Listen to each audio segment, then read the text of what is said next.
Shalom, shalom. We are the Hebrew Israelites coming out once again to the highways and hedges. First, we want to give all honor, glory, and praises to Yahweh, Ba'ashem, Yahweh Shai, Ba'ashem, Kakadash. All right, double honors to the apostles and the elders of Great Millstone, Ruel. Salutations to you fellow laborers out there that's doing the work of truth and sincerity. All right, shalom to you.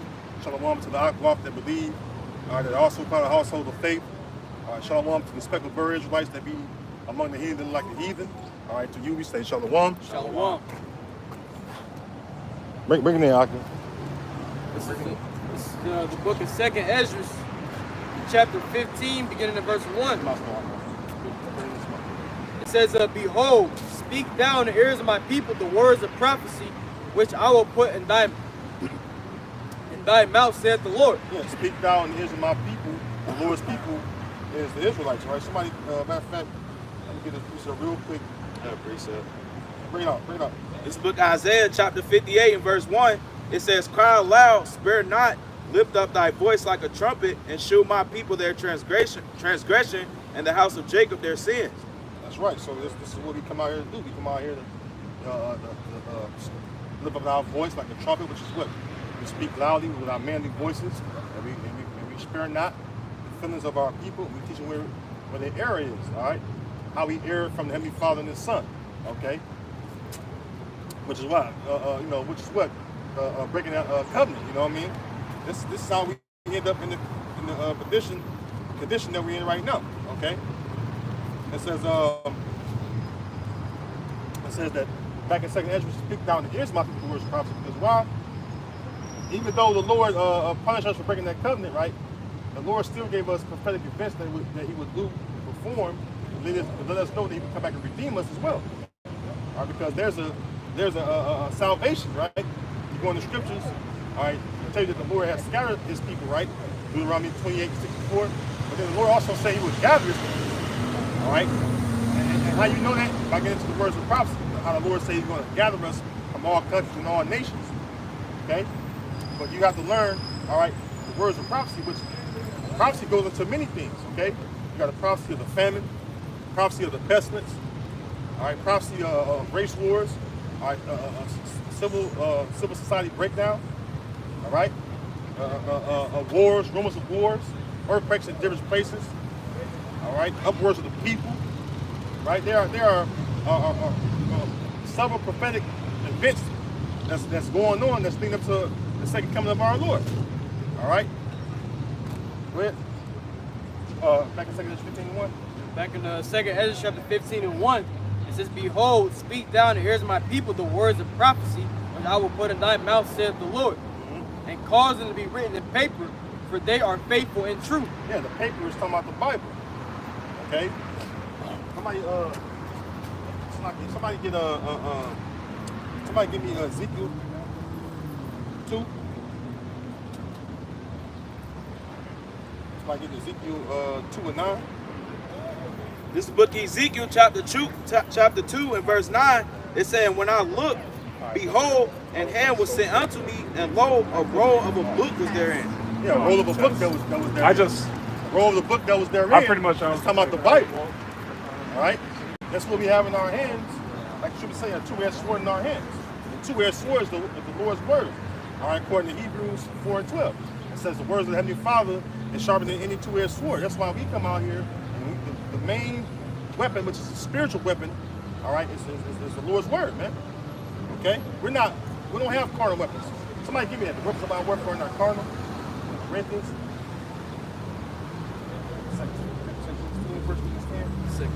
2 Corinthians 10. So the weapons of our warfare are not carnal. This is a spiritual thing. Okay.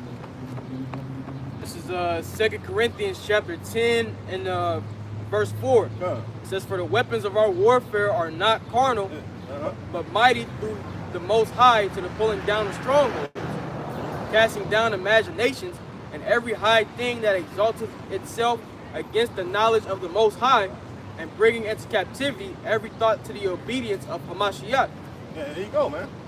Hey, which is what the wickedness, all right, that's pushed in this society, all right, that is pushed from the elites on down. all right, from the chief tribe of Esau, Edom, all right, the Amalekites, the J-O-O-Ws, that's in the land of Israel, all right, which is the wicked, all right, because they set up all these vain philosophies and indoctrination, all right, that's been detrimental to the people, man. All right, the life that people live in this society is a life of wickedness for the most part, man. All right, we just going to tell them where to camp, and they only the street say that they be righteous, man. Okay. So what we left off at Ezekiel 2? Yep. It's back in Ezekiel chapter 2 and verse 10. It says, and he spread it before me, and it was written there within and without. Well, start it 9 again. Start 9 again. This Ezekiel chapter 2 verse 9. It says, and when I looked, behold, an hand was sent unto me, and lo, a roll of a book was therein. Yep. The roll of a book, which is the scriptures. Okay, go ahead. It says, and he spread it before me, and it was written within and without, and there was written therein lamentations and mourning and woe. Right, lamentations, mourning and woe. That's what's coming to this planet Earth, especially to Babylon the Great, all right, which is America, man. Lamentations, mourning and woe. Those are all bad things. This is why the scriptures say that the heart of the wise are in the house of mourning, but the heart of fools are in the house of mirth. Somebody give me that Ecclesiastes 7. I'll grab that real quick.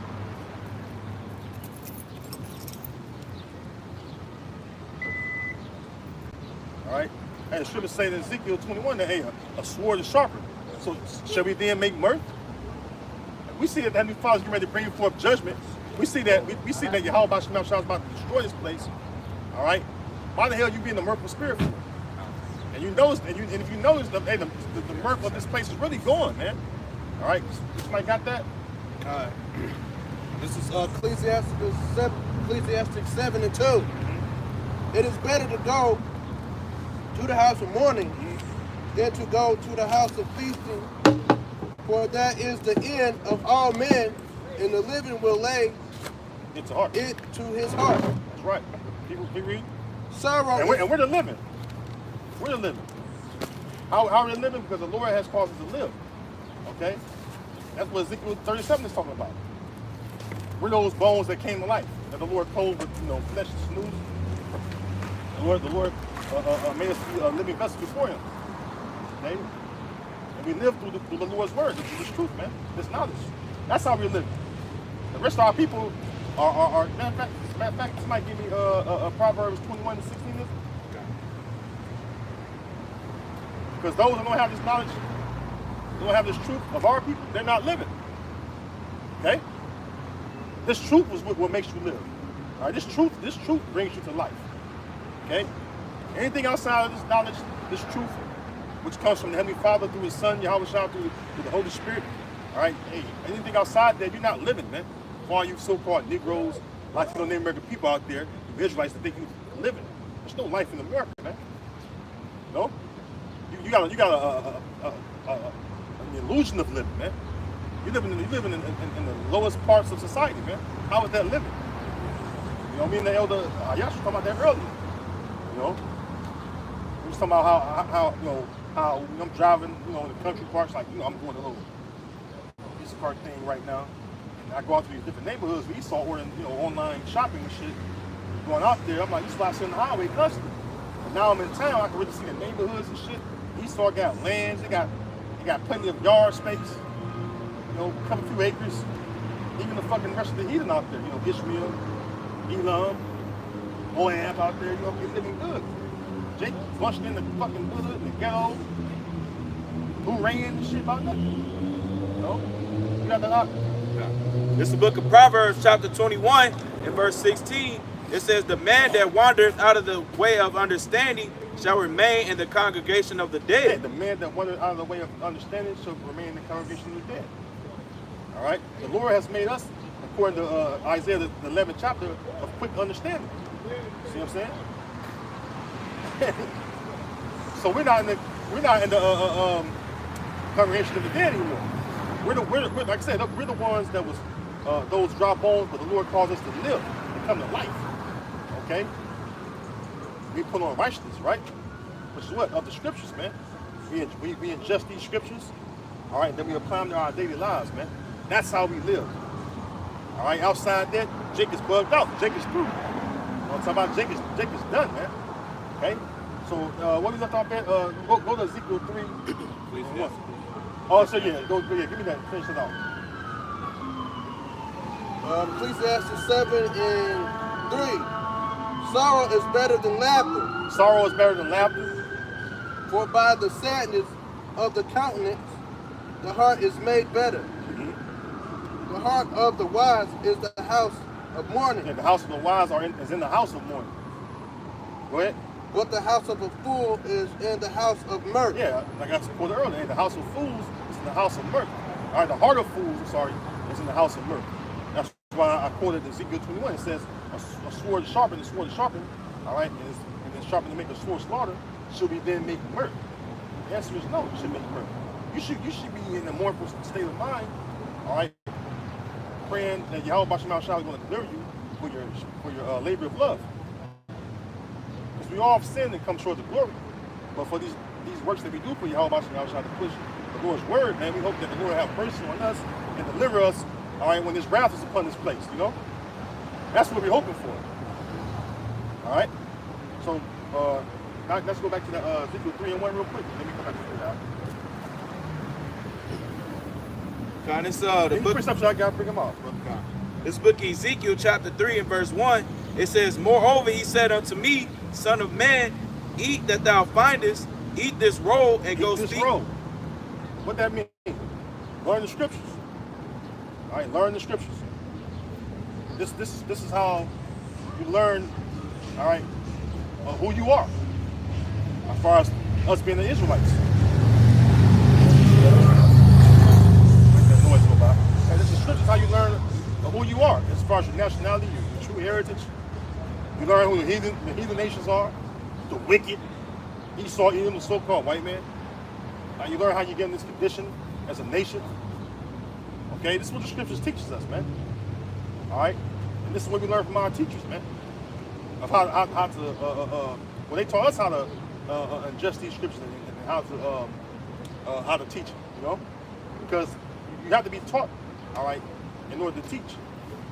All right, and we have teachers, man. The scriptures say that, behold, thine eyes shall see thy teachers. All right, and that starts from the apostles on down, right? And even they had teachers, right? All right, going back to their elders, right? You go all the way back to High Priest Abba-Bimus, man. All right, which was Elijah in the reincarnation. I believe that through the Spirit. All right, because that's when the nation of Israel began to wake up. All right, the Lord began to wake his people through Abba-Bimus. We hear the great story of that man. I was commanding people and all that, right? And then look what happened. You know, we know about the story of One West, how the truth flourished from out of there. Okay. And then look at Israel today. With all these camps are spread out of One West. You know? So the road has to be eaten. You have to learn this, all right? Get into this word, all right? And then it says what? Get thee into the house of Israel, right? Keep reading. God. This back in Ezekiel chapter 3 and verse 1. It says, Moreover, he said unto me, Son of man, eat that thou findest, eat this roll, and go speak unto the house of Israel. It says, So I opened my mouth, and he caused me to eat that roll. And he said unto me, Son of man, cause thy belly to eat, and fill thy bowels with this roll that I give thee. Yeah, right. Hey, dive deep into the scriptures. That's why we learn different words. We know how to go to Lashon Kodash, the actual ancient Paleo Hebrew. We learn how to break down words. We learn about some Greek. We learn about some Latin. You know what I mean? And we learn how to really go into the word, man. Etymology of words, you know. Say it again. I got a precept. I couldn't get my words myself. Come. Because I was going to Proverbs, bro. God, this is the book of Proverbs, chapter 4, and verse 7. It says, Wisdom is the principal thing, therefore get wisdom, and with all thy getting, get understanding. Yeah, there you go. Hey, what wisdom is? Wisdom out here in the street. Somebody get that. You in Proverbs, right? I was with Proverbs 1. This is where you find wisdom at, right here. We're in the streets. Okay? And true wisdom comes from above. Because 1 Corinthians, the first chapter, tells you the wisdom of this world is foolishness to the Most High. See? The wisdom you get from this world is really not wisdom at all. You learn foolishness from this world. Okay? God, this Proverbs 1 and 20, it says, wisdom crieth without, she uttereth her voice in the streets. In the streets. That's why the Lord said, go into the streets, into the highways and hedges, and compel them to come in, that my house may be filled. And where we at? The streets, highways and hedges, right? This is where you Israelites out there find wisdom. All right? You're not gonna find it in these so-called church buildings, these so-called mosques. I don't care if you're in the fucking Rastafarianism, whatever you, Hinduism, whatever, Buddhism. You ain't gonna find wisdom in that nonsense, man. True wisdom, all right, comes from Yahweh Shem Shah, the Lord's word, which is the Bible, man. 1611 King James Version Bible, man. Why you think you look around what's going on in society today, right? Even with these goddamn Muslims, man. Like you look at this nigga Farrakhan, all right, he stepped in the podium with them Bible Walmart glasses on, and then he got a dark and ugly texturizer, all right? He smooth shaved face, all right? And he ain't reading out the Quran. What are you reading out of? The Bible. All right, he reading out the Bible. You know what I'm saying? You look at what's going on around the world. People look for answers. They run to the Bible. You got the Bible being spoken about on these different podcast platforms. Hey, we must stay focused. I know this, but hey, see how Babylon is though? Now she's fucking naked. You see a whole, ain't no bra on. You see what I'm saying? Now if there's somebody's woman, you know what I'm saying? Look, we already lusted out there. You look at her real hard. That's why the place gotta fucking go. You know? But anyways, what was that again? Proverbs 1 and 20. I was just making a statement, schlocky. Oh yeah. You look at society, right? That was ridiculous. Like y'all see that? She was fucking naked, man. Walking down the street, man. I bet she ain't got no. Then she got a short skirt on, no panties on. I guarantee. Any woman walking down the street with her titties out like that, literally her titties out. With a see-through shirt on with no bra on. See her nipples, everything. Red nipples. You know, hey, it is what it is. Hey, you like what you see? We love women. No, I can. But anyways, though, you look at what's going on in society today. You look on these podcasts. What's going on? Even on Fresh and Fit podcast, they bring up the scriptures. You look at this adulterous ass nigga Corey Oakland, fat neck Judite nigga. You know what I'm saying? I like his comedy. I ain't gonna say I like his comedy. He's a funny nigga. You got him and Craig Facts. They call what? The Bible. They always want to pick up, call this nigga honorable, Farrakhan and shit. But you quoting the Bible. Why not quote the Quran? Ain't no wisdom in it. Ain't no wisdom in it. Ain't no fucking wisdom in it. Even the fucking so-called Arabs, which that's their religion. That's something that belongs to their people, right? They begging us to come back to our land. They know the truth. See? Go ahead. That's the scripture that says the creature waited for the manifestation of the sons of God. If you paraphrasing, you see, because the heathen nations, man, they understand that something is wrong with the current state of the world, and also that's due to what Esau, Edom, so-called white man, being in rulership. You see, with this level of rulership, peace will never be experienced in the earth, man. So, and that's scripture. Revelation 6:4. The scripture said power was given unto them to take peace from the earth, man. So nobody really, in the grand scheme of things, has a peace of mind as we speak. Because why? Because this devil's in rulership, man. Forward and nothing but oppression. That's right. Quick, Revelation 6:4 real quick. Back the brother up. Revelation 6:4, back up number 1.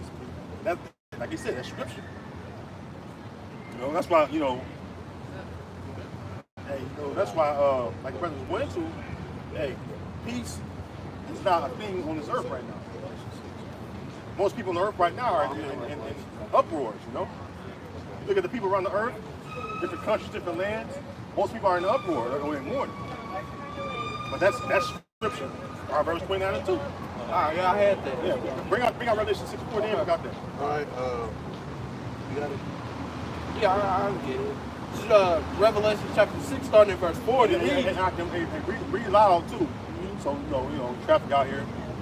And there went out another horse that was red, and power was given unto him. Which ultimately, a horse is representative of power. Now, that red horse that speaking of is Esau, Edom, and so-called white man. Because when you go back to the story of Jacob and Esau, when they were born, what did it say concerning Esau? That the first came out red all over, like a hairy garment, and his name was Esau. So ultimately, Esau, he's in a position of power right now as we speak. Real quick, right? That's the old I've seen service upon horses. Ecclesiastes. Yeah. Right, hold that. Hold that. One of you brothers grab that.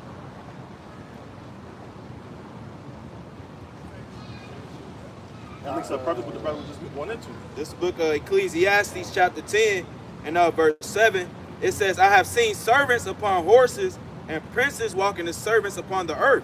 It says, I've seen servants upon horses, which ultimately was servants in position of power. Right. Now, once again, going back to the story about Jacob and Esau, what was it told unto Rebekah? That the elder shall serve the younger. That's right. So we understand right now, our Esau, Edom, he's in that position of power. And the reason why the Lord is letting this happen is for prophecy's sake, man. You see, there were 4 beasts, okay, who would have to reign and have their time upon the earth, okay, before Yahweh's kingdom would be established. And we understand Esau, Edom, so-called white men, ruled through the Greek Empire and the Roman Empire. That's right. But even in that, the Roman Empire will have 2 parts to it. See, we got the ancient Roman Empire, now we have the revived Roman Empire, which is what in the form of NATO, EU, and America. Right? So that's what Revelation 13 is about. The revival of the 4 beasts. Whose deadly wound was it? It says whose deadly wound was it. Alright? You know, so that's servants are upon horses, servants in position of power. That's right. Princes walking in. It says, and princes walking as servants upon the earth. Yeah, but we're those princes, man. Hey, what is the name Israel translated to Hebrew mean? Yasharallah. Yah, he, Shar, prince, Allah, God, or power. So he, prince, God. He's a prince of the Most High. You know, so also we are those princes that are walking as servants upon earth. And the reason why we are currently servants upon earth is because our transgression against Yahweh Bashim Yashai. See, when you go to the curses in Deuteronomy 28 chapter, it said that if we didn't hearken unto the voice of Yahweh Bashim Yashai, then we will be sold to our enemies for bondmen and bondwomen. And so ultimately, this is a direct curse that we are living out, man. You know? Go back to that Revelation 6 now. This is Revelation chapter 6, starting at verse 4. Now we know what that red horse is. All right. Now we know what it's talking about. When you start from Red. the top. Yeah, start the verse 4, top of verse 4. Now we know what the red horse is talking about. The red man, Esau, and the horse represents the power of the brother broke down. That's well said, brother. Go ahead. All right. And there went out another horse that was red. The power was given to him that sat thereon to take peace from the earth. It says power was given unto him that sat there want to take peace from the earth. And how was Esau taking peace from the earth? Or by constantly inflicting oppression. Because when Esau is doing these things, okay, his main goal is to oppress the nation of Israel. But as long as we're oppressed, okay, he doesn't matter who else is in the way. See, as long, if Elam or somebody's in the way, man, if Ham is in the way, right, if Ishmael is in the way, if he hits them, as long as he gets to us, man, it don't matter. Because his goal is to oppress us, man. That's right. You know? You want to read that again? Stop from the top. No, that second point. Okay. All right. And that they should kill one another. Above that a little bit. To start, it was to him that sat thereon. To him that sat thereon to take peace from the earth. No, but he's taking peace from the earth, what, through his laws, like Isaiah 10 says, woe unto them that, what? This is the book of Isaiah chapter 10 and verse 1. It says, woe unto them that decree unrighteous decrees. It says, woe unto them that decree unrighteous decrees. Yep. Those unrighteous decrees are set up, all right, to keep Jake in the pit that they're in. Go ahead. It says, in right grievousness which they have prescribed. And right grievousness which they have prescribed, which also prescribed means what to write before. Before, right scribe. So the legislation that's going forth has already been planned out, man. You know, because you see, Esau, he's doing things behind the scenes. Precept. See, when all these various different distractions and things are taking place, what is Esau doing? He's forwarding his wickedness via his legislation, right? And we know peace is ultimately going to be taken from the earth when he come down with great wrath, man. It's on in Revelation 12 and 12. Bring it up. All right, this is Revelation chapter 13, starting at verse 9. 11. 11. And I beheld another beast coming up out of the earth, and he had 2 horns like a lamb. Yeah, that's going into like the brother's going into through his laws and legislation, right? The 2 horns represents 2 horns like a lamb represents the 2 political system parties. All right, the Republicans and Democrats. Okay, read it again. All right, starting from the top, the Revelations 13 and 11. And I beheld another beast coming out of the earth, and he had 2 horns like a lamb. And he spake as a dragon. Now you look up the word dragon, it goes back to Draconia, or Draco. Draconian laws, that's right. Going back to the Athenian lawgiver that was issuing out harsh and grievous laws to people. That's why it says, again, Isaiah 10, it says, "Woe to you who write unrighteous decrees, and who have prescribed grievousness." Esau's laws is grievous to the people, especially us Israelites, like we go up to, right? That's why Jacob can't catch no break in this society. Esau's laws are geared to trap up Jake, man. Hey, matter of fact, somebody get what's that, Psalms 10? He sits in the lurking places of the city. I think that's Psalms 10. Yep. Hey, these laws are set to oppress you, Jake. That's why you can't catch a fucking even a slap on the wrist, man. We go into the for like violence against our brother Jacob series. And remember we read the crime bill. All that shit, going to the movie, the 13th, you know what I'm saying, amendment. All that shit's up to oppress Jake, man. You know, going back to the so-called founding fathers of this goddamn wicked place, man. It's all set to oppress Jake, man. They set up laws and stuff that'll keep you down. From Judah on down to the rest of us, man. You know? That's why we don't have no rest, man. The kingdom is our rest. Like your brother quoted earlier, he said, that's why we're under these curses, man. All right? And when you're under these curses, you can't have rest because why? The curses are upon us. So we're going through righteous suffering for being disobedient. You know? Where we at? Psalm 10. Yeah. This is Psalms chapter 10 and verse 8. It says, "He sitteth in the lurking places of the villages. In the secret places doth he murder the innocent." See? Read it again, Baba Bashar. Yep, Psalms chapter 10 verse 8. "He that sitteth in the lurking places of the villages." Look up the word lurking, somebody. "In the secret places." Because Esau always fucking lurking, man. Baba Bashar quickly, grab that lurking, Baba Bashar. Somebody will do that, it don't matter. Etymology. Yeah, I got it in the, this is the word lurk in the Edom Online. It says to hide or lie hidden. Lie hidden, go ahead. Because the elites, they behind the scenes. But what they want to give an order on what to pass. Why do you think the main lobbyists in America is what? The so-called Jews, man. There's no secret, man. The so-called Jews, check it out. But dude, they got dual citizenship. Yeah, they got dual citizenship. What kind of shit is that? You know? But they the main lobbyists. They the ones that's really choosing the presidents. All right? They the ones that set up the society. Shit, you get to the nitty-gritty of it. From the invasion to the transatlantic slave trade, they set it up, man. They financed that. And then they hide their head. It says lurking mean what? To hide. It says right? to hide or So-called lie white hidden. man hide. Even though he's the wicked man, he's the devil that the Bible speaks of. But yet he hide as though he's innocent. As if he's doing good. When you're not doing good, it says that can one that is accustomed to do evil do good? The answer is hell no, man. See? Let's finish it out. Yep. It says Go on, Doc. That's why that devil put his head down. You seen that? Yeah. Put his fucking head down. The so-called white man can't deal with the truth, man. That's why when you look at him in his eyes and speak to him, all right, he puts his fucking head down when you speak the truth. All right, because it says in John 8:44 that he's a liar and bold not in the truth, man. All right, that motherfucker, hey, he's the wicked, man. Period, man. Ain't nothing to say about that dude, man. He's the wicked, man. All right, go ahead. It says, in the secret places does he murder the innocent. His eyes are privily set against the poor. Yeah, we're the poor. All right, and what was his height of his power? Secret, somebody get Isaiah 14. So the height of his power was he was able to be behind the scenes, okay, doing things. All right, he was doing things behind the scenes. All right, when you look at these wars going on, even today, who's behind the scenes got this shit going on? You look over at West Asia, which people call Middle East. Who's behind that shit?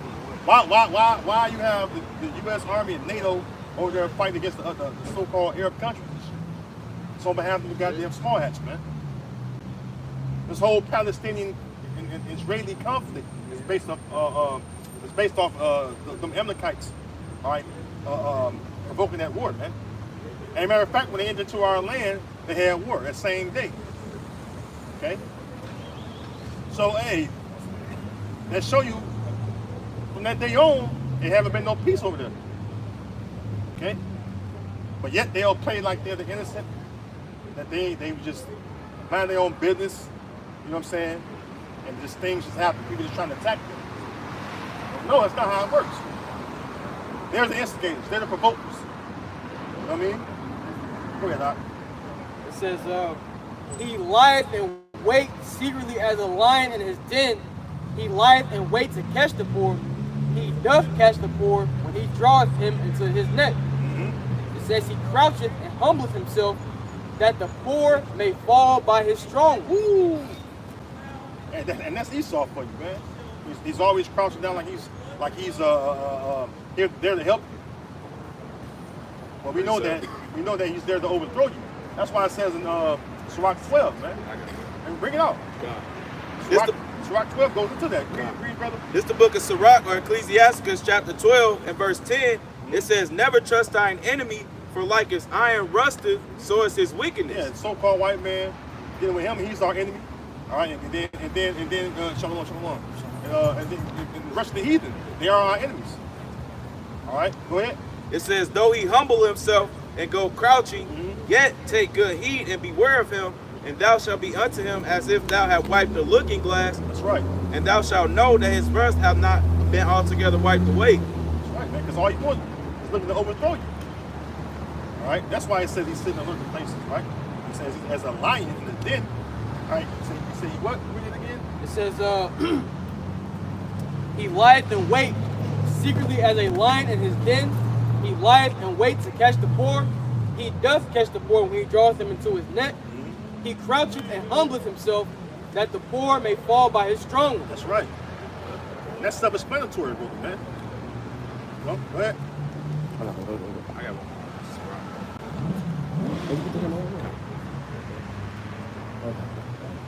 It's back in Sirach chapter 12 and verse 12. It says, "Set him not by thee, lest when he have overthrown thee, he stand up in thy place. Neither let him sit at thy right hand, lest he seek to take thy seat. And thou at last remember my words and be pricked therewith." It says, "Who will pity a charmer that is bitten with a serpent, or any such come as nigh wild beasts?" Yeah. And hey, the so-called white man, hey, he's only here to destroy you. It says that in John 10 and 10. He's coming not to steal, kill, and to destroy. All right. That's why you don't send a fucking thief by you or bring him into your house. All right. You don't invite your enemy into your home and treat him as a brother. He's your enemy, man. All right. He's only looking to overthrow you. You know what I'm talking about? Yeah. I got Obadiah 1 and 5. Talking about him being a thief. "If thieves come to thee, if robbers by night, how are thy cut off? Would they not have stolen till they had had enough?" Yeah, Esau don't steal till he have to. He steal he want everything, man. Hey, Psalm 73 says that they have more than heart can wish. You know, the Most High gave him a kingdom. All right, he gave you dominion over all the people, including his chosen beloved people. You have the fatness of the earth, riches, resources. Right, you control the money system. Hey, you control the world's wealth, period, man. You own, he owned America, man. All right? He owned, you own the people. You know, he got papers on us. And yet he wants more. He want to make us perpetual slaves, man. This is why he wants everyone to be to become technology, man. By mating the human body, all right, with the RFID device, man, which is the micro seal. Transhumanism. That's right, brother. What's that? The fourth industrial complex. All right. Technology and humanity, linking them together. Go ahead. If the grape gatherers came to thee, would they not leave some grapes? Because even you go to the law, all right, it's about how you tend to your vineyard. You release some green grapes or whatever, corn, whatever, for the poor, right? Esau don't even do that. He don't want to leave you a nugget, man. That's why people are in great mourning right now. All right, because really, when you think about it, he robbed all the people really of everything, for the most part. So no one has a stable living. All right. Oh yeah, you got something? I think the brother bought something. This is Habakkuk chapter 2, beginning in verse 4. It says, behold, his soul which is lifted up is not upright in him, but the just shall live by his faith. Yeah, the so-called white man, his soul is not upright within him. Man. This is why he creates genetically modified food, man. This is why he puts things in the air that weaken your immune system, man. This is why you have lead in your water. All right. The food, that arsenic in it.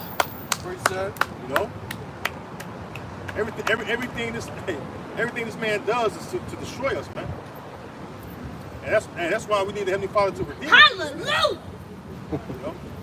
That's why the Lord got to redeem us from this devil, man. Oh, that nigga, that's a grown adult. I'm trying to figure out how old he is and shit. Hey, man, hey, spirit, bro. He didn't scoff, he's a young boy, too. He said, hey, he don't know the last one gospel, but if he knew what it means, you know what I'm saying? Hallelujah ain't a bad word. We know how to say it properly. And last one gospel, hey, it's spirit. Go ahead. Verse 5. It says, it was kind of funny, man, but say it's spirit. That's he's Jake, man. They saying he wasn't scoffing. Well, he might have been. No, he just wants to be born out of He ain't saying nothing wrong. Habakkuk 2. How you say hallelujah in the last one with us? Hallelujah.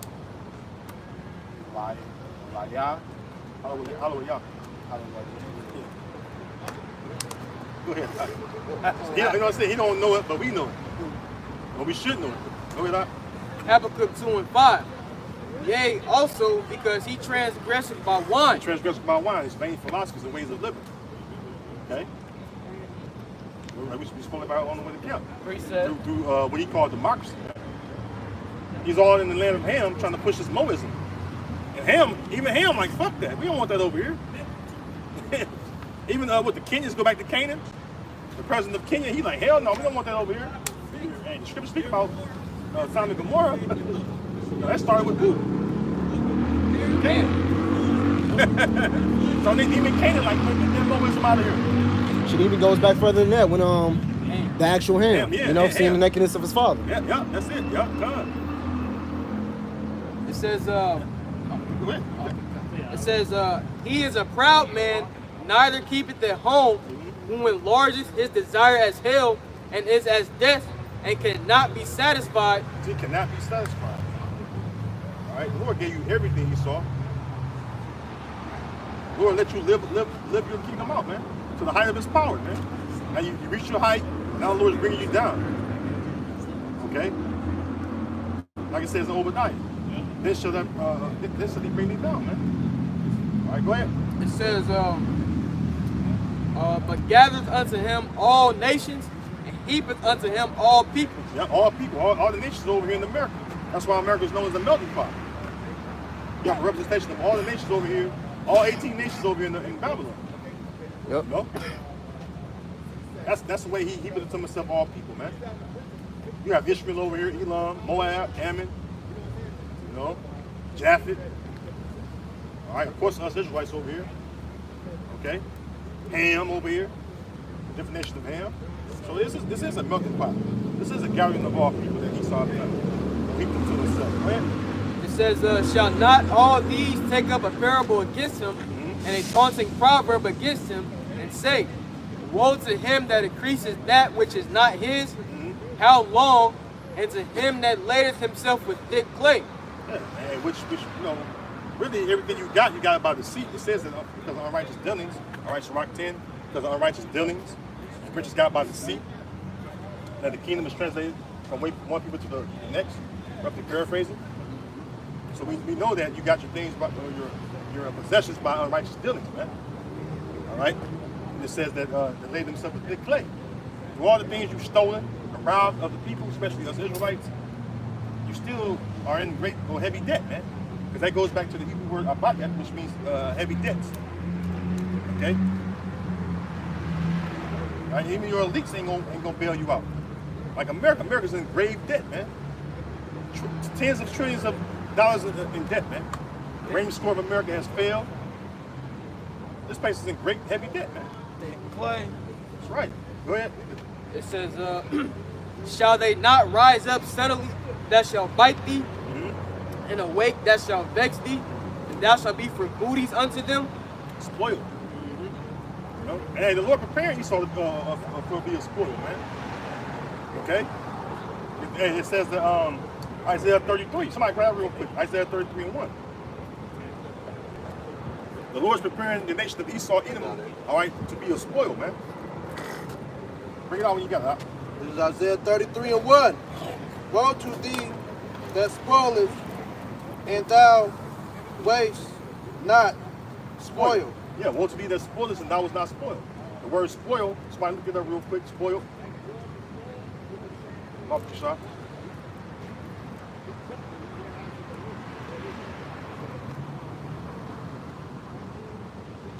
It says, woe to thee that spoilest. Woe means destruction and misery, man. All right? Look at the word woe. It says destruction, misery, calamity. All right?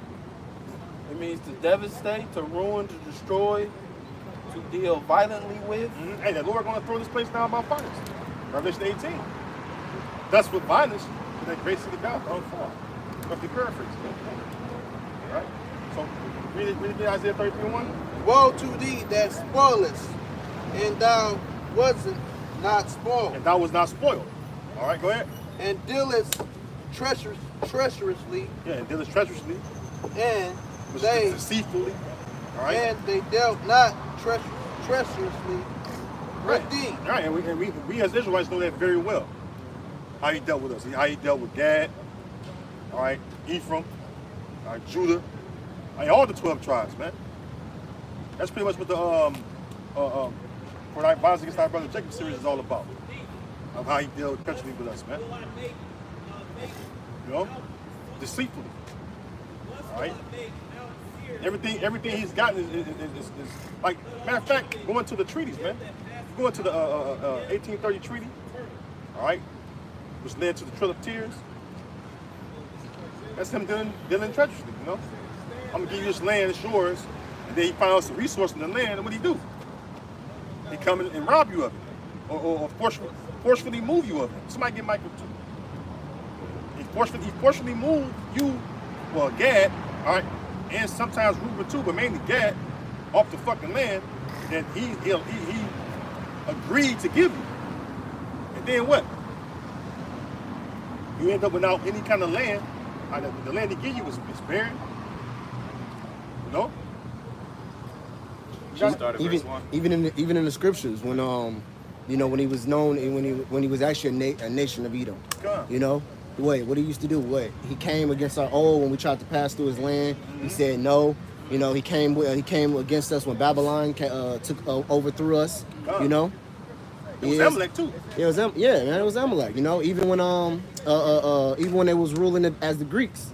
You know, It became so bad where Antiochus tried to write a letter to him and saying, hey, help me out this one time, you know, and I'm gonna make, you know, the government's gonna be up under you, you know, you're gonna have your own land, you can worship your God and everything, just help me out, you know. Yeah.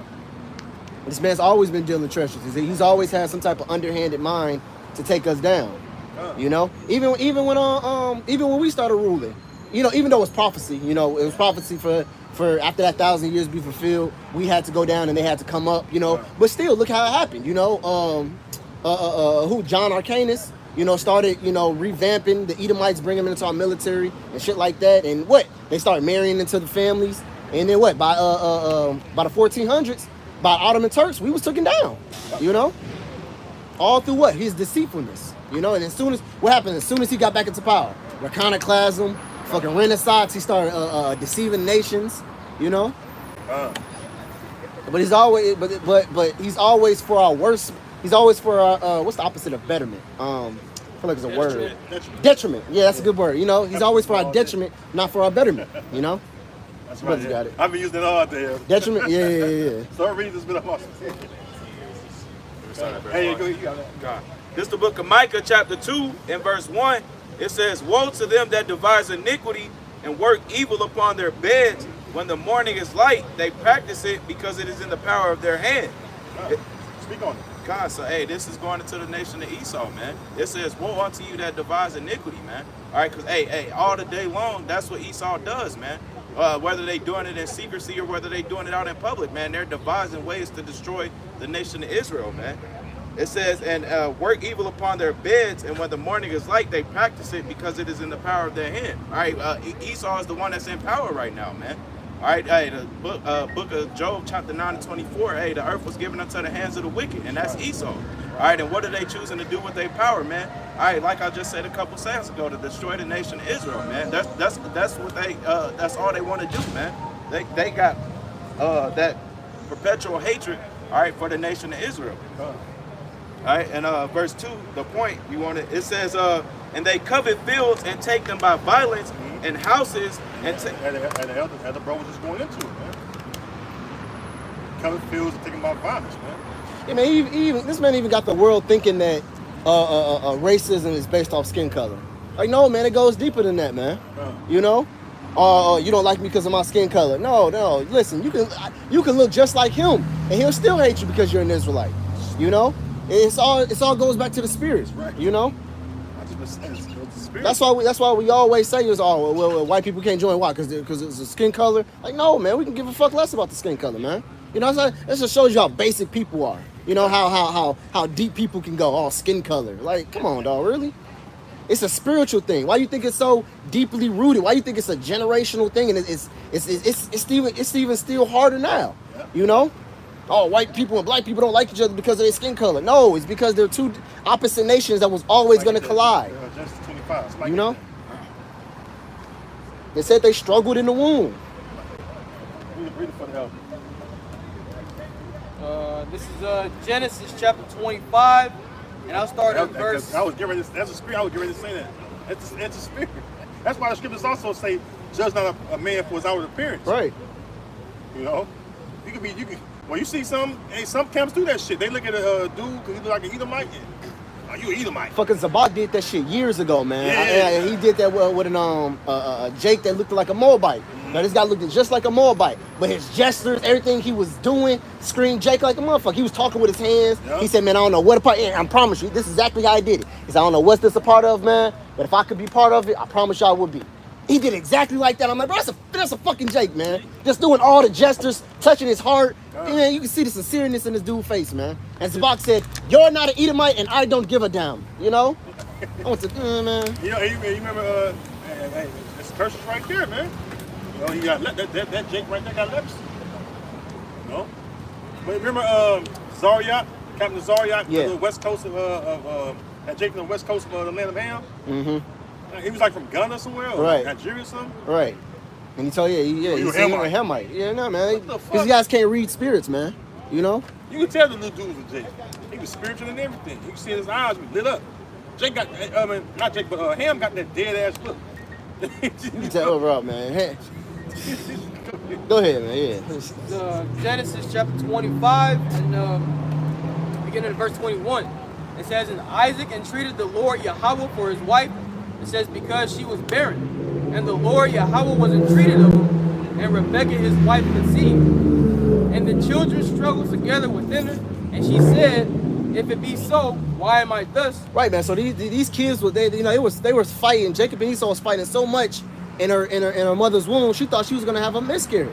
You know, she said, hey, listen, if I'm supposed to be pregnant, then why am I like this? You know, I just feel like I'm finna have these kids early. You know, so she had to inquire of the Lord. It's like, what's going on? Like, why am I having so much pain? You know, go ahead. It says, and she went to inquire of the Lord Yahweh, and the Lord Yahweh said unto her, 2 nations are in thy womb, and 2 manner of people shall be separated from thy bowels. Right, man. And these 2 manners of people are the embodiment of good and evil. You know, right. The evil was born first, and then the good, man. You know, and they always gonna struggle together, no matter what they look like, no matter what body of flesh they're in. They're always gonna collide. They're always gonna be at odds with one another. Right. You know. That goes back to Genesis 3. And the enmity between his and her seed. Yep, between our seed and her seed. Yep. Right. Oh yeah. It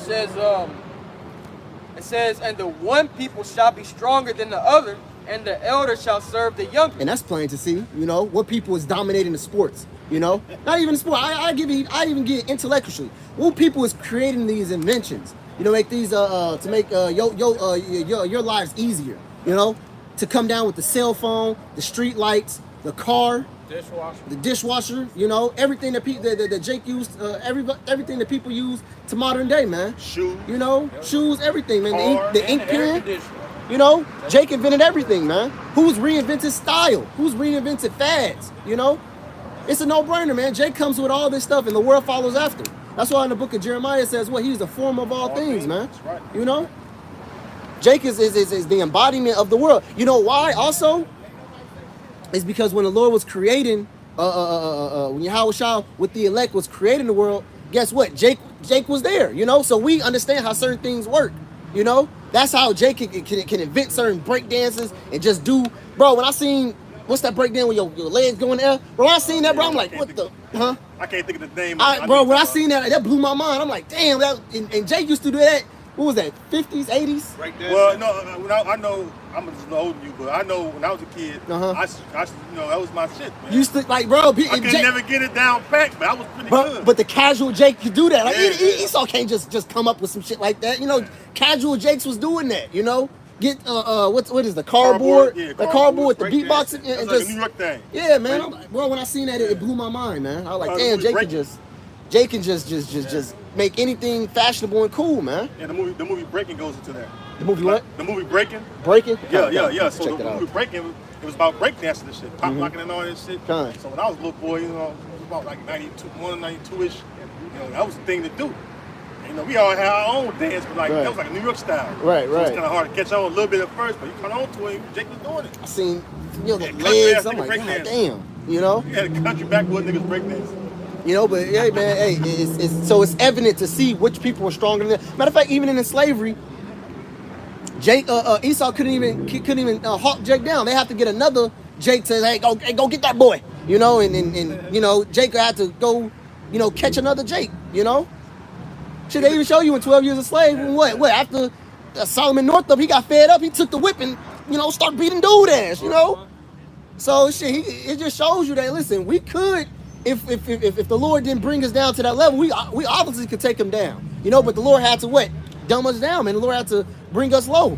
The Lord had to make us actually subjecting him to this guy, man. Right. You know. But if the Lord wasn't on Esau's side, man, bro, go ahead, man. It says the scripture said that. Yeah. There should be no might in thy hand. Yep, no might in your hand. Yeah. And it says in the book of Lamentations, the Lord was like an enemy unto us. You know. So the Lord made sure that you know Jake didn't wasn't confident in doing it. You know, because Jake can Jake have the capability of doing it, but the Lord can destroy your confidence where you'll never act on it. That's why, and also in the book of Genesis, the 49th chapter, it said he is an old lion who shall roust him up. You know, go ahead. It says Genesis 25 and 24. It says when her days to be delivered were fulfilled, behold, there were twins in her womb. And the first came out red all over like a hairy garment, and they called his name Esau.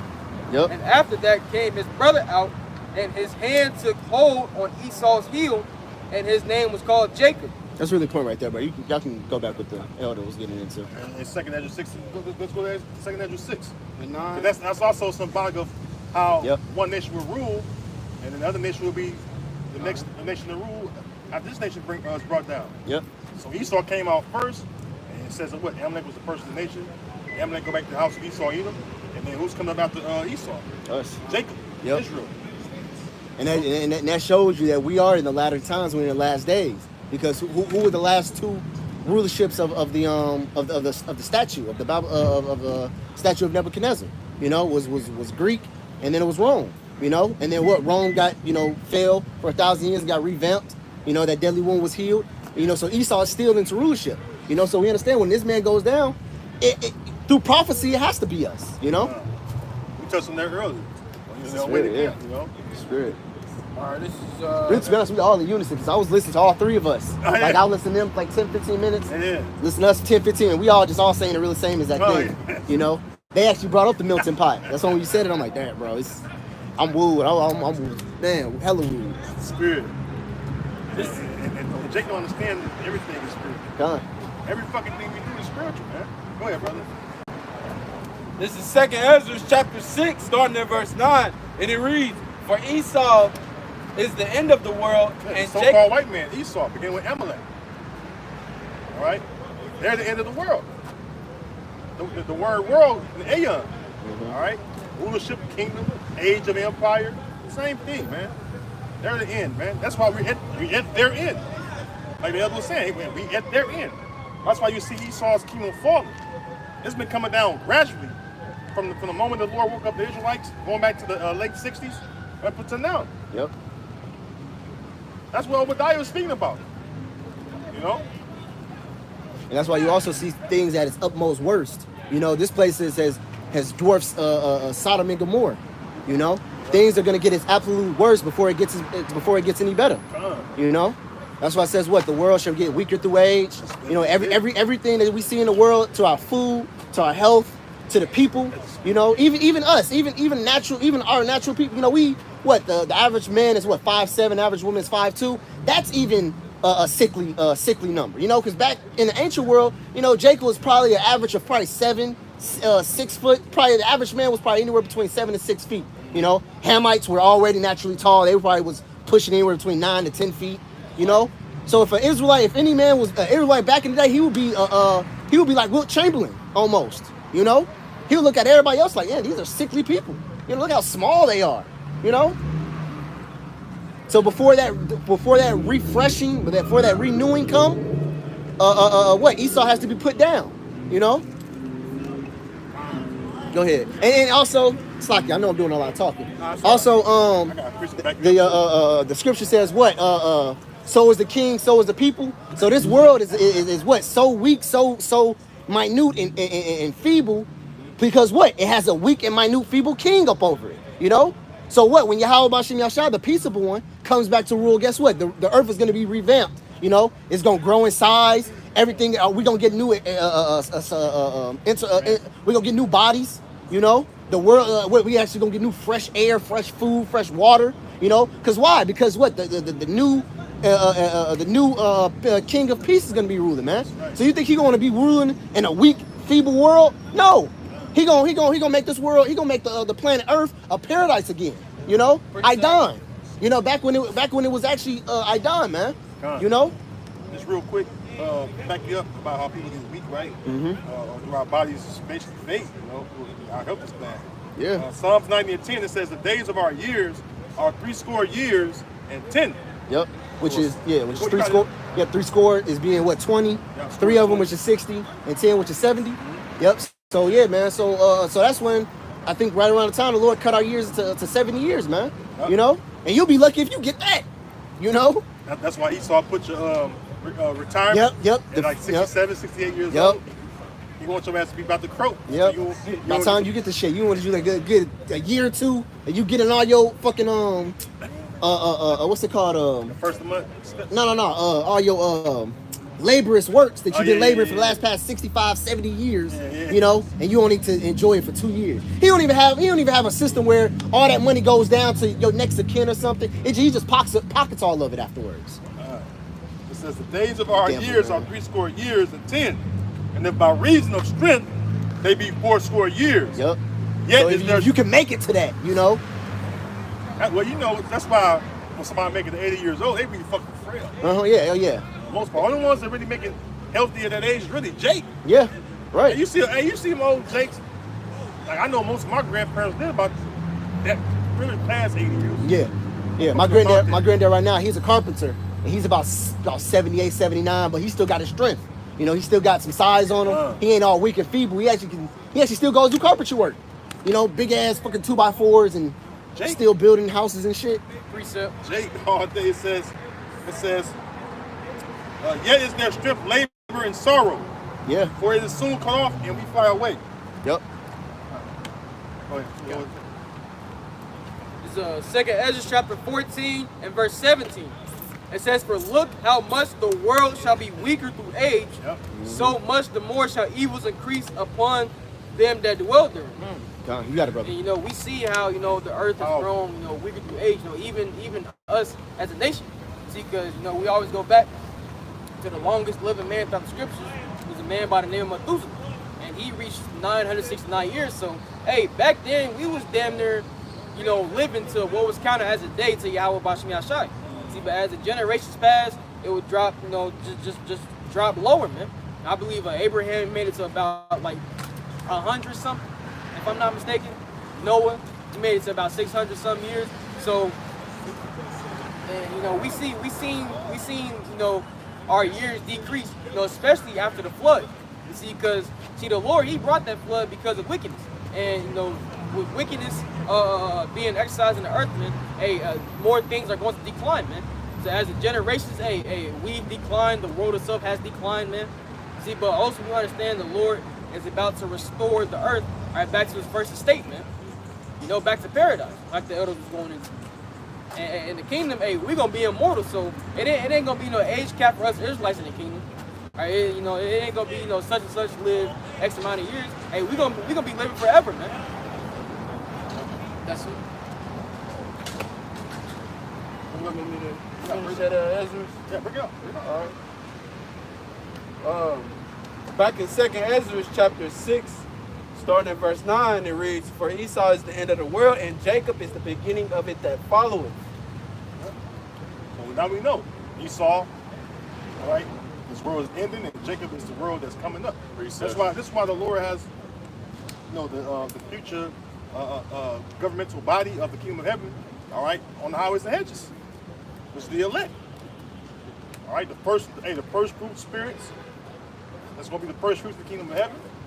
All right, we say the hope of the elect, but hey, Lord, when are we those men? You know? We're going to say, hey, the Lord going to raise up a righteous government, man.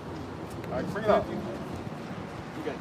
God, this book of Sirach chapter 10 and verse 8, it say, because of unrighteous dealings, injuries, and riches got by deceit, the kingdom is translated from one people to another. Yeah, so hey, we explain that, you know, how the kingdom was translated, all right, to another, you know.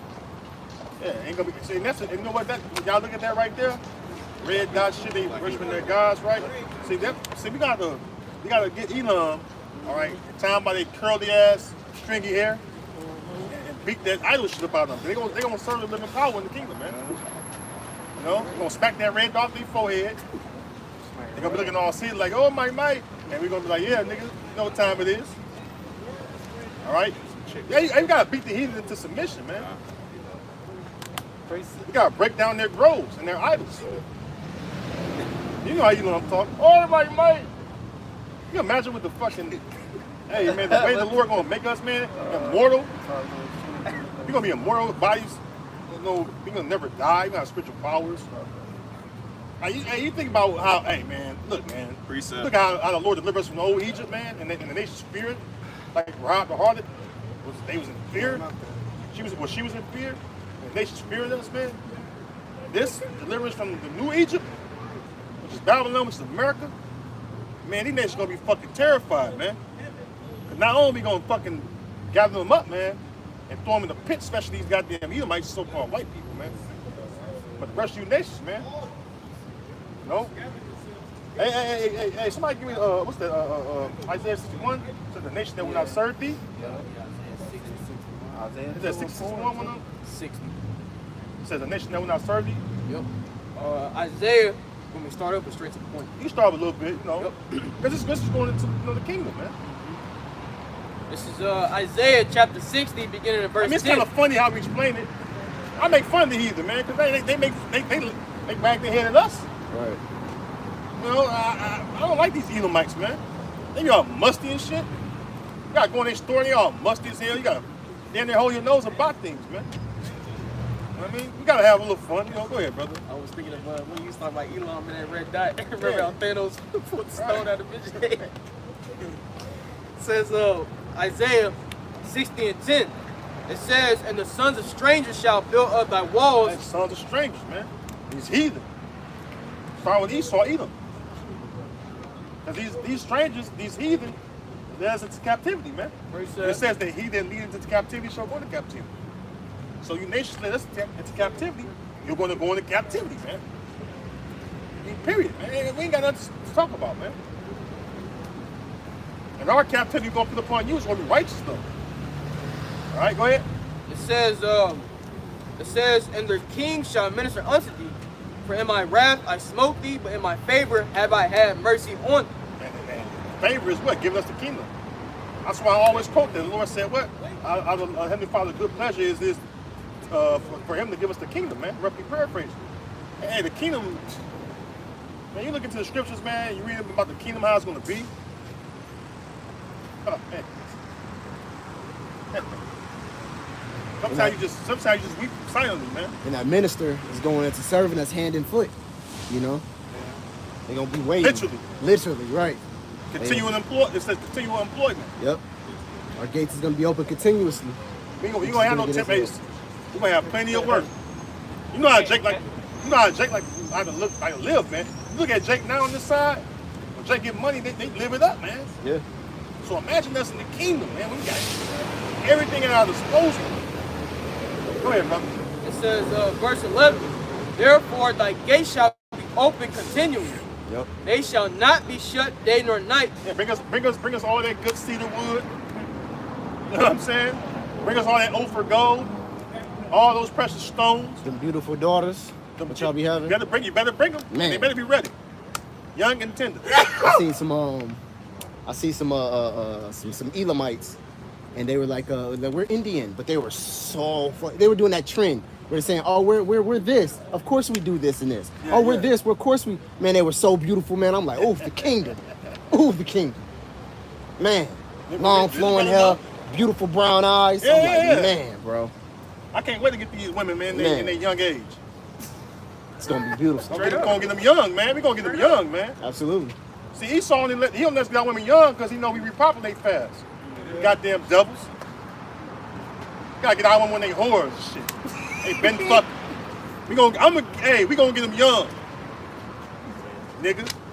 That's right. Old ass, through ass woman. That's off like a motherfucker, man. Hey, we getting through ass women, man. We can garbage and sort through it and trying to salvage what we can. Hey, man, that's fucking bugged out, man. I hate that shit in my spirit. We get it overly ripe, already eating half apples and fruits. You know, because y'all think when you pick certain vegetables and fruits, they have a ripening season, which means what? That's exactly the point of time that you're supposed to be eating them. You know, but then if they get so overly ripened, what? They pluck from the tree and they fall to the ground. You know, and then that's when they start decomposing and going back into the soil. But these women, what are they ripen season? When is the time that they're supposed to, you know, be eaten? You know, so metaphorically speaking, is when what? When that flower starts to happen. When they starts protruding breast, protruding thighs, hips, and booty. You know, matter of fact, if you look up the word if you look, what's it called? I oppose you brothers to look up 3 words. Look up adult, look up puberty, and look up no, just look up 2 words. Look up adult and look up puberty. Yep. If you look up puberty literally means, I think they changed it in etymology. It literally means the offset of adulthood fully grown and fully grown, and there's another word for it. I forgot exactly what it is. But basically puberty is literally at your peak. You know, that's when you're ripe. You're ready to be plucked. You're ready to be eaten. You're ready to. That's why what little boys get deep voice. They get zits. They sperm starts to work. You know, they balls drop. You know, I mean, we all men up here. We all witnessed it. We all went through puberty. You know, women. Yeah, women. What happened to them? They start developing breasts. They start developing hips. You know, their menstrual cycle starts. You know, they get fast. They get hot. You know, that's why teen pregnancy is all shit. I was fucking when I was like 15, 14. That's right. You know? That's right. And it's not something to be ashamed, you know, something you look down on, you know. No, man, that's exactly how it's supposed to be, man. You know? That's why women get hot at that age. You know, they go out and seek something. You know, that's why the scriptures calls them thirsty traveler. You know? She's like a lodge in the garden of cucumbers. Because she's hot. She's ready to get plowed, man. And Esau know that. And Esau knows that, right? That's why you know Jake about 13, 14 years old. 13, 14 years old, you know, Jay be getting that wee-wee wet. Yeah, man. You know? Jay get that wee-wee wet. That's why junior high and high school be fun. Yeah. And you start getting some box. You start getting box, man. And then you be like, shit, I want to get my own crib. Exactly. I want my own job. Because when you get 11th, 12th grade, what them girls be looking at? Man, they looking at dudes that already got their establishment. Matter of fact, I was pissed off. Me and my friends used to be like, nigga, we can't compete with that. We can't compete with niggas already got that crib, already got cars. You know, they picking them up. They coming back after, you know, me and the boys just got basketball practice or whatever. Yeah, you know, they stay and watch whatever. You see them leave, they come back hair all messed up, bag of McDonald's. You know exactly what just happened, man. You know, me and my boys used to be mad, man. Like, damn, we can't compete with niggas who got all that stuff, man. Yeah. You know, it's just that's just the way it is, man. But that's nature, though. That's nature, right? They attractive to that older men. Older. They attractive to that stability, you know. They see he got a house, they see he got a car, he take care of his business, you know. And Esau knows that, man. So by the time average woman graduate high school, she already had about 4 to 5, and I'm being kind, 4 to 5 rods already up in her, you know. What J. Cole say, multiply that by 3. Yeah, multiply that by 3, you know. Yeah, because usually, like you said, young women don't want young dudes. You know, that's why you know, brothers have to be careful, man. You know, because the ministry can't blame us. You know, young chicks I mentioned, you gotta, you know, gotta keep it moving. At least they be 18. It was all in the game. Go ahead, brother. Hey, man, hey, brother. Look, man, you're 18, I'm gone. I'm gone. Somebody turn 18 every day. That's right. All is good.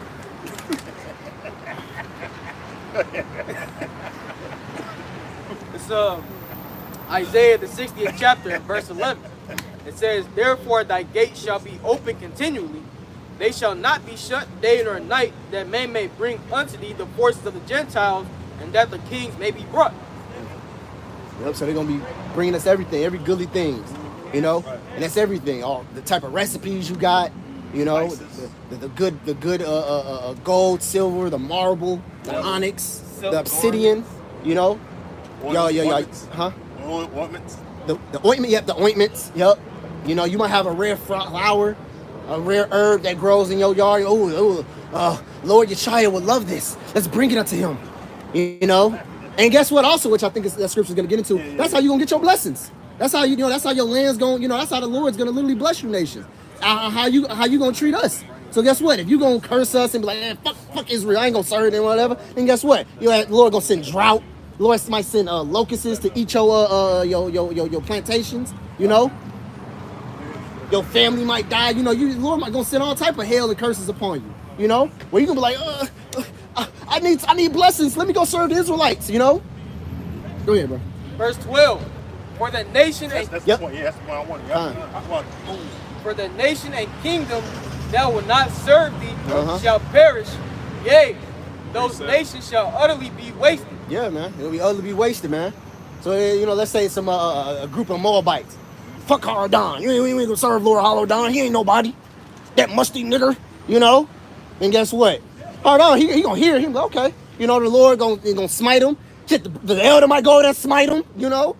And then guess what? Backhand. Yeah, backhand. And then guess what? They gonna come. Oh, we're sorry. Oh, you know, or whatever. You know, we're sorry. Right. Me love you long time. You know, me have daughter for you. You know. Oh, yeah, I think that's Let me get this. And then you know, so if they choose not to serve up under, if they choose to just do their own thing, then guess what? The Lord's not gonna give them blessings, and they're gonna get nothing but curses, man. You know. I'll bring it up. Bring it up. All right. This is Isaiah chapter 2. I'm gonna start at verse 3. It says, "And many people shall go and say, Come ye, and let us go up to the mountain of the Lord, to the house of Yahweh of Jacob." Yep. And which is Israel, the nation. Go ahead. And he will teach us his ways. Yep. The laws, commandments, statutes, judgments. Yep. Because we gonna already know them. We're gonna put it into our inward parts. Yeah. So we gonna be perfect. It says what the priests of the Most High. Yeah. King of priests. It says the priest's lips shall always keep knowledge. And And that's when Deuteronomy, the 4th chapter, is really going to come into fruition. It says, "What nation is this that's wise and understanding, that's wise unto thee?" You know. I got a precept on that too. Go ahead. Okay. And will walk in his path, for out of Zion shall go forth the law and the word of the Lord. Right? Like we going into earlier in the camp. How the law is slack in this world, but the law of the Most High gonna be in effect. That's why I say we're gonna get the women young. All right? We gonna have women dressed scantily clad. She all right? No, y'all good. Don't be sorry, lady. Right? We gonna have women like this. We're gonna be dressed in models apparel, man. We ain't gonna have to walk around and be vexed like that. Fuck that, man. It's gonna be order, man.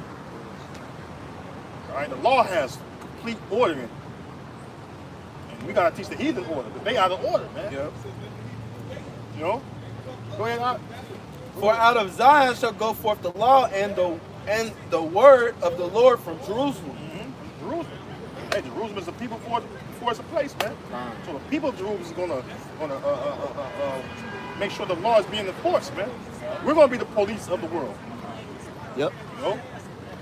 This is the point right here. We're gonna enforce our law, which is the law of the Most High, on you people, man.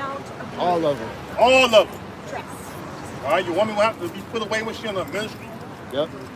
All right, you gonna have no rebellious kids, being degenerates. No adulteress. No adulterers. Men gonna walk around with beards on no their face. adultery going on. Yeah, you gonna have no men walk around looking like fucking, John Cena. That's the first person I thought of. Yeah. Smooth cut shave. Farrakhan gonna have a beard in the kingdom. Yep. And they gonna have access to a razor. He gonna be loving his beard. Man, brother, I was going off, brother. Hey, everybody gonna be in the right mind, you know what I mean? Yep. I mean, I'm having fun, Yeah. But there's some niggas, they be having the fucking moe-ass face, man. Like, you see like a pedophile or a I was just CSC about to offender. say that. Yeah. They got that smooth. When I was a kid, they said never trust a man with a smooth face. You remember that, Elder? I've never heard that. Never trust a man with a smooth face. I remember. Look at it like you smooth face fucker. You a grown ass man. And you can see the hair follicles. Yeah. You shave them off, face all slick with baby oil. Go ahead, brother. It's crazy because when I was younger, they used to have cartoons. They used to like promote beards, you know. One cartoon I'm thinking of is Dexter's Laboratory. You know, Dexter's Laboratory. It had one episode, where Dexter wanted a beard, so he was a mad scientist or whatever. So he had to make a potion where he grew a beard, and the guy with the beard was a Jake, and then women was all over, so he was so rugged, So it's crazy. Like Popeye. Huh? Like Popeye and Bluto. Bluto was a big, strong, masculine man. Yeah, with a beard on his face. Yeah. Popeye was old, fucking weakling. Smooth, yeah. Go ahead, bro. Who's reading? Sorry. Yep. Back in Isaiah chapter 2, points in verse 4, and he shall judge among the nations and shall rebuke many people. That's what we're speaking about. Rebuking them what? Rebuking their idols. Yep. All right. Their way of life, which is off. Eating fucking squid, octopus.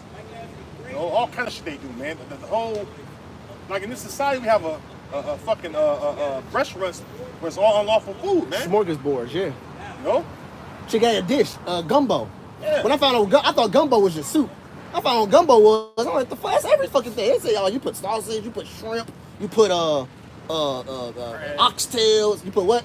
Crab, lobster. I'm like, that's every fucking, that's what the fuck. That shit don't even sound appetizing. Yeah, like you make it how you want to make it, but most people make it that way. Oh, you can make it? Oh, I thought that's how you made it. I thought that was the dish.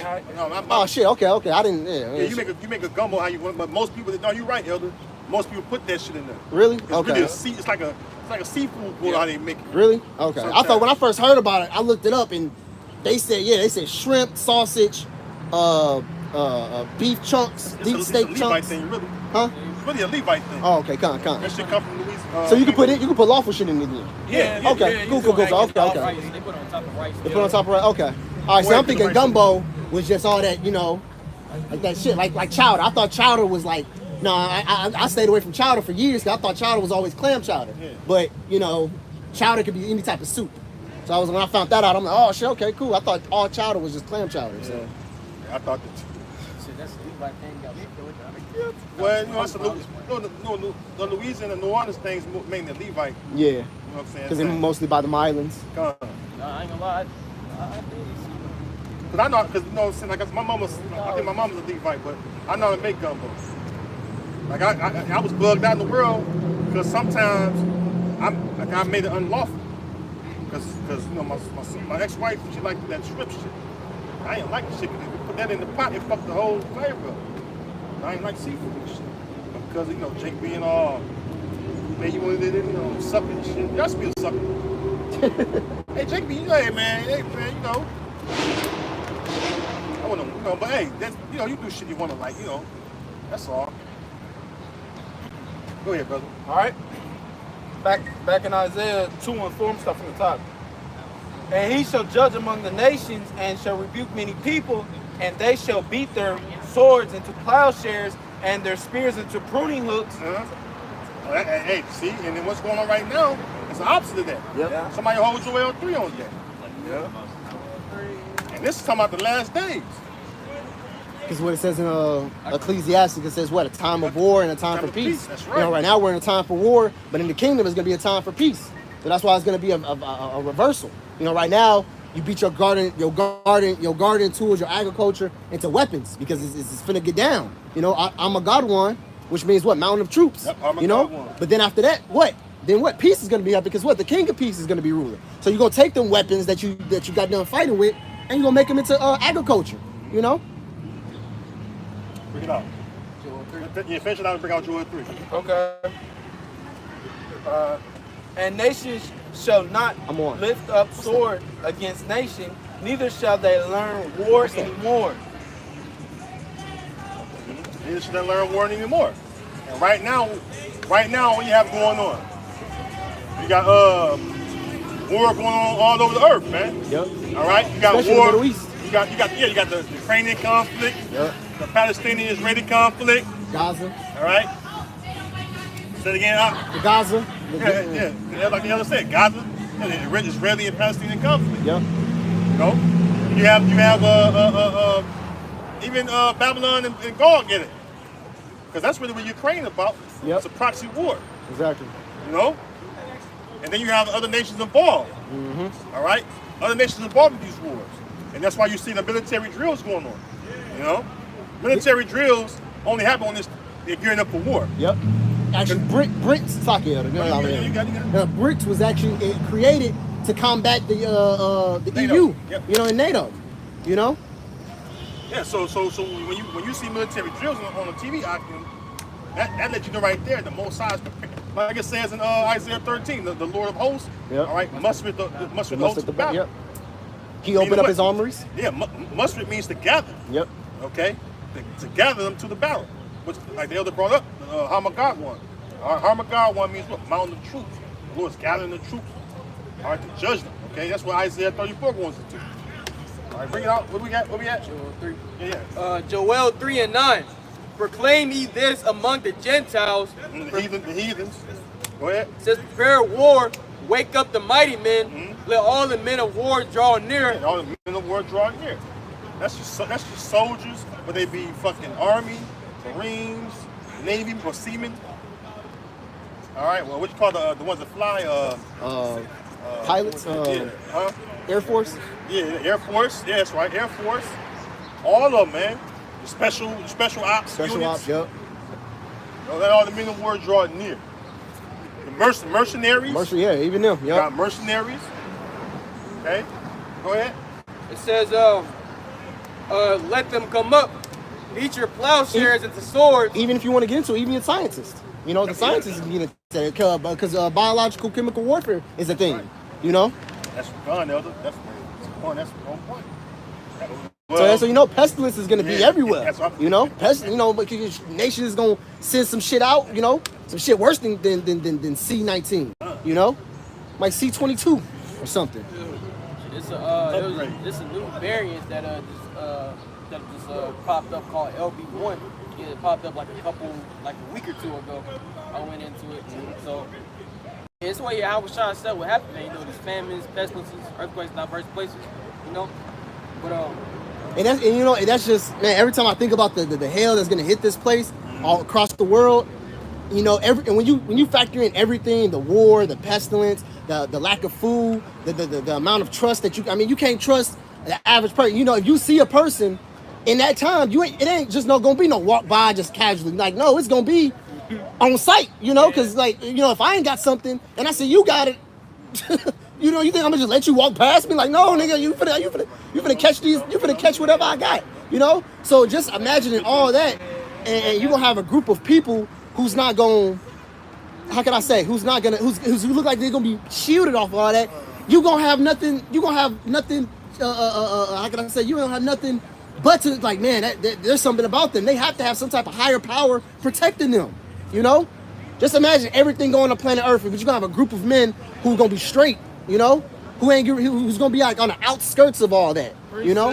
Who's gonna be protected, you know? All my service to eat and drink, rejoice, but you should howl the best spirit. I just made a video a day or two ago talking about like I was like, hey man, you know, who's to say when we get out there, we might get sicknesses and ailments, you know, where we might not have medication to cure it. Sometimes we might have to pray to the Lord, you know. I have a testimony about that. I had a sickness and illness that I tried to take certain herbs and ointments to, and it didn't help. So guess what I did? I just like, you know what, fuck it, Lord, you know, if it be your will, please take it away from me. A week or two later, I got rid of it, you know. So that's just a quick testimony, but hey, we might have to rely on that faith, man. In the book of Wisdom of Solomon says it wasn't what herbs or mollifying plaster that healed you, but what? Thy word. So sometimes the Lord just might say, heal them, you know. So I mean, the herbs is good, you know. Scripture says, you know, a wise man shall not abhor it. That's cool and all, but guess what? The Lord is trumps all that, you know. So you might not have ashwagandha, you might not have black seed oil, maca powder, or any of the other various herbs that we use. But guess what? The Lord just might say, cure him from this illness, make him whole again, and then boom, you straight. You know. Go ahead, I'm on. You supposed to say something? I can't remember the individual's name, but I want to say it's in 2 Kings. He was, I think he was sick and on his deathbed, but he prayed to the Most High to add years to his life. And the Lord added to him. Mm-hmm. That's something I was thinking about when you was talking about, you know, some of us, you know, may have to deal with pestilence. Okay. You know? Even Paul, man, when Paul got off the boat and was bitten by the serpent, you know, he didn't die. Yeah. You know, that was a venomous serpent. So just imagine you getting bitten by a cottonmouth or a moccasin, or a rattlesnake or a cobra, man, and the venom does just none effects on you, man. You know, that's the type of phenomenon that's gonna be happening, man. You know? Quick precept. And I'm not gonna lie, I speak as a man, Lord willing, bro. I can't wait to read about brothers' trials in the kingdom, man. You know, because each single one of the men of the Lord is gonna write down the things that they went through, man. You know, and I can't wait to read it, man. It's gonna be beautiful. You know, reading about different brothers' tribulations, how the Lord saved them up out of it. It's like, yeah, go ahead. I'm gonna back you up. That's the spirit, you know. Sirach 38, verse 9, it says, my son, in thy sickness be not negligent, but pray unto the Lord, and he will make thee whole. So like you mentioned, you know, you're supposed to pray to the Lord when you get sick. Okay. That's why our beloved Elder Anop, he always used to say, he said, brothers, it's cool when you take them herbs and medicine, but every time you take them, make sure you follow up that with a prayer to Yahweh Shem Yahshua. You know? You pray, you take the herbs, and then you pray to the Lord that the herb does what it's intended to do. You bless know? the herbs. That, yeah, kind. Bless the herbs, and then you just like you bless your food, you know, you bless the herbs. You know? Because herbs is part of the food. Kind. Herbs, the Lord said even herbs for meat. Kind. Go ahead, brother. Where we left off at? Back in Joel 3. Joel 3:11. It says, assemble yourselves and come, all ye heathen, and gather yourselves together round about. Thither cause thy mighty ones to come down, O Lord. Mighty ones are the angels. All right, that's why the scriptures speak about Michael the archangel, how he's going to stand up for the children of thy people, man. All right? And see, the angels play a part of prophecy, man. The angels that's going to come in the chariots. Yep. It says in Zechariah, Zechariah the 5th chapter, how the chariots going to enter to the house of the thief. All right? Even the left hand angels, Yeah. you know? Got a quick precept for The what they call them, you know, the word for the left side of the Lord, Left angel? no, the Spirits of vengeance? those, but it's a name for them. Huh? Sinister? No, not sinister. It starts with an A, I believe. Fuck.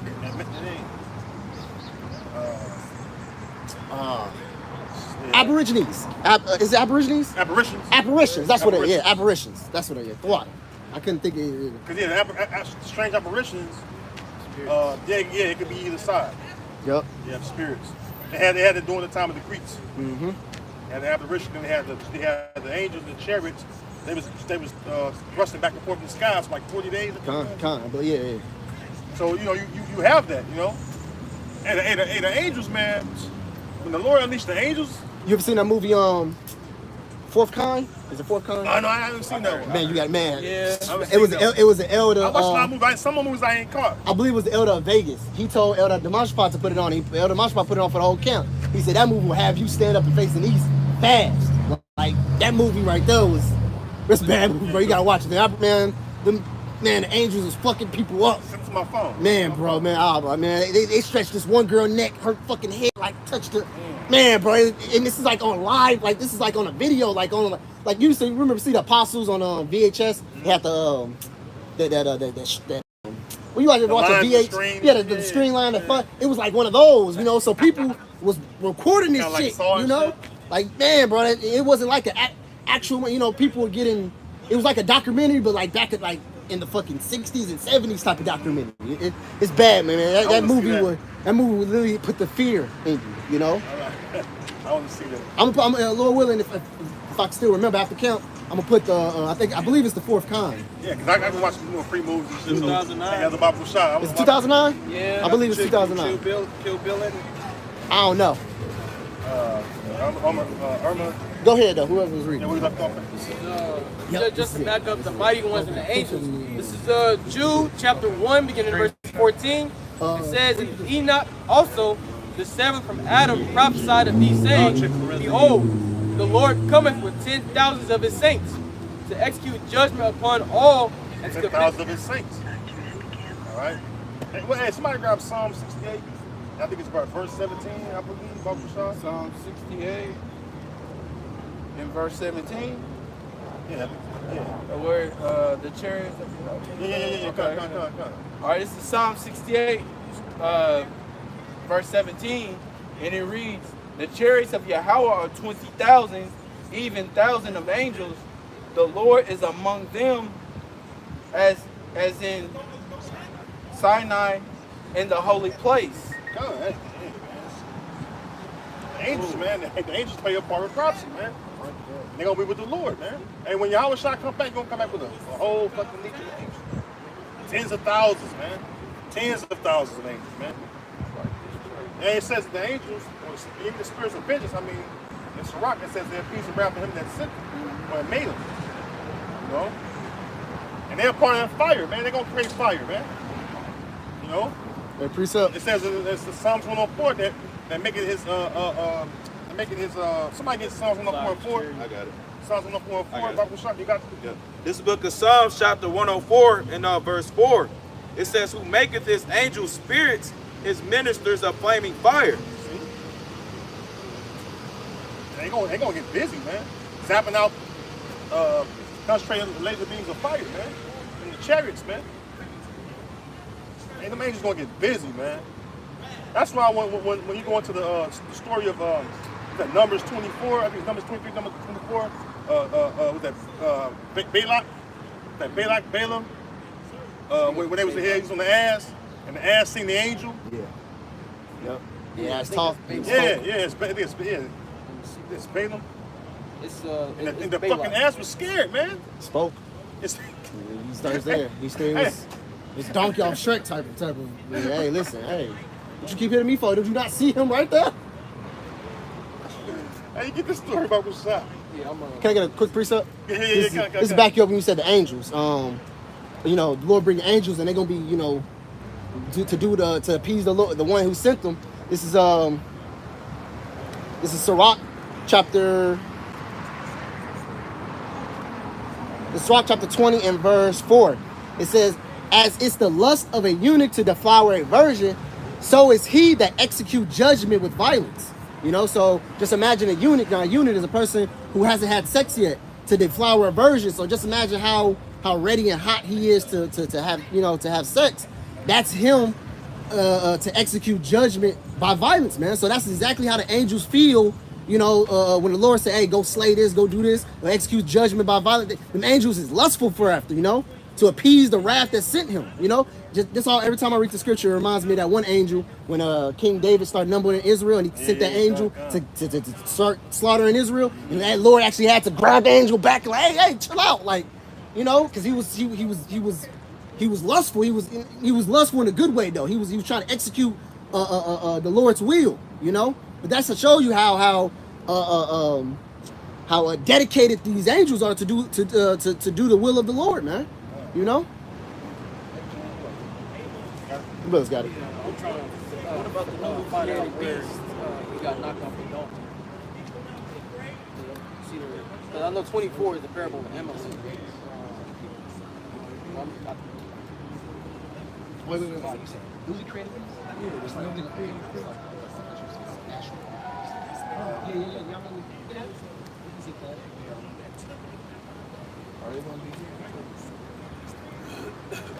What are you looking for? We're talking the point where the donkey spoke. Yep. Yeah. I know it's either chapter 23 or 24. I just can't remember where it started. It's Numbers 22 and 28. Yeah, you start about 30. I'm gonna get to the point. About the point is 34. Wait, go to it. Yep. Numbers chapter 22, and that's how people gonna be terrified, Elder. You know, when they see that man, because when that apparition happened down in Florida, they was hiding it. You see, they didn't want people to know about that. Even when I caught this, I'm like, man. You want to get straight to the point? Which one were you starting from? Yeah. Numbers 22 and 27. Numbers 22. It says, "And when the ass saw the angel of the Lord, she fell down under Balaam, and Balaam's anger was kindled, and he smote the ass with the staff. And the Lord opened the mouth of the ass, and she said unto Balaam, What have I done unto thee, that thou hast smitten me these 3 times? And Balaam said unto the ass, Because thou hast mocked me, I would there were a sword in mine hand, for now would I kill you." Yeah. Really again, you know. From 27. Yeah, because there's noise in the background. Numbers 22 and 27. It says, "And when the ass saw the angel of the Lord, she fell down under Balaam, and Balaam's anger was kindled, and he smote the ass." Because Balaam couldn't see the angel, but the ass could see the angel. That shows you that the animals can see spirits. Yep. Animals can literally see spirits, man. You know? That's why you be around certain animals, they can even the dog. You know, you around the owner, they know you got an evil spirit on them. They won't trust you. It was a chick I was talking to, and her dad seen me and my dog in the store. And the dog let her pet him, but when her dad got within 12 feet, hairs on the back stood up, the tail went up, and he was growling. Yeah. Seen that spirit on him. So it's like, I'm like, and then, you know, like, I'm looking at him, he's like, you know, he was like, "Yeah, I don't know, man, one of the problems, man." I said, and I called my dog, I said, "Bruno." He looked at me, and he looked back at him, like, and I ain't say it out loud, but I knew in my spirit, I was like, this. And I'm like, "Yeah, nigga, You a devil. Yeah. And I don't even talk to the. I say hi to her. You know what I'm saying? But fuck that. Go ahead, brother. It says. So my dog let me know. That's why I missed him. Right. He was a good fucking dog. Even my nephew. Oh, matter of fact, my nephew, a young boy. When I got my fucking dog, he tried to bite my nephew. Out of all my nieces and nephews, he tried to bite my one nephew. Everybody else in them pet, and then every time my nephew got close, he tried to bite his ass. And he was a fucking pup. He was like 3.5 months old, almost 4 months old. Oh yeah. Real shit. I took him to work. This Ephraimite bitch. She was a voodoo bitch. That was my first day with him. Had him at work. He tried to hit that bitch. So animals know they know fucking spirits, man. You know? Go ahead. It says That's why the ass like, man, you don't see the go ahead, you don't say it's like go ahead. It says, and the Lord opened the mouth of the ass, and she said unto Balaam, what have I done unto thee that thou hast smitten me these 3 times? And Balaam said unto the ass, because thou hast mocked me, I would there were a sword in mine hand, for now would I kill thee. Yeah, so and they show you that Balaam didn't see the angel, but the donkey see the angel like, look, man, I've obeyed you, and you smitten me and shit. Yeah. All right. You want to kill me? Go ahead. It says, and the ass said unto Balaam, am I not thine ass, which upon which thou hast ridden, ever since I was thine unto this day, was I ever wont to do so unto thee? And he said, nay. I mean to go against you, right? Go ahead. It says, then the Lord opened the eyes of Balaam, and he saw the angel of the Lord standing in the way with his sword drawn, and his sword drawn in his hand. And he bowed down his head and fell flat on his face. Now the Lord revealed the angel to Balaam. Now his ass got humbled. Right. He fell on his face to earth, man. That's why when the angels come back, man, and people gonna be fucking literally dying of heart attacks. The angels are huge, man. The angels, they hold continents of spirits, man. Of spirits that this world haven't seen yet, or in a long time at least. Talks about that in the book of Revelations, the 6th chapter. Talks about having 6 wings, 5 face, you know.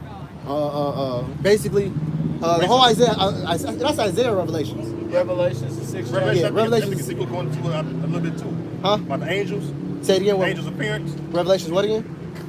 6. 6, yeah. Talking about the angels' appearance. Yep, I think it's also another one in Daniel that talks about how the way the angels look. You know, we ain't got to get him. I was just basically just making a point. I know exactly what you're talking about. Because it goes to the face of the ox, the eagle. Yeah. Kind. Go ahead. What was that talking about? Numbers Yeah, 20. it's in Ezekiel too. That's why I quote Ezekiel. Ezekiel? Yeah, I said Daniel. I think it's Ezekiel, yeah. Numbers 22 and 32. And the angel of the Lord said unto him, wherefore hast thou smitten thine ass these 3 times? Behold, I went out to withstand thee, because thy way is perverse before me. And the ass saw me and turned from me these 3 times. Unless she had turned from me, surely now also I had slain thee and saved her alive. And Balaam said unto the angel of the Lord, I have sinned, for I knew not that thou stoodest in the way against me. Now therefore, if it displease thee, I will get me back again. And the angel of the Lord said unto Balaam, shame. Yep. He felt the shame. Go ahead.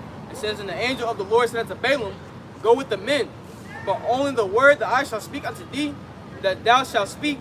So Balaam went with the princes of Balak. This is one time of Moab trying to fight Israel, man. Fucking heathen, man. That's why in the end of the whole account, all right, I think that's when it goes to Numbers 23, where it says that I wish I could die the temple and be like the righteous, roughly paraphrasing. And the Lord showed him the end. You know? Go ahead. It says,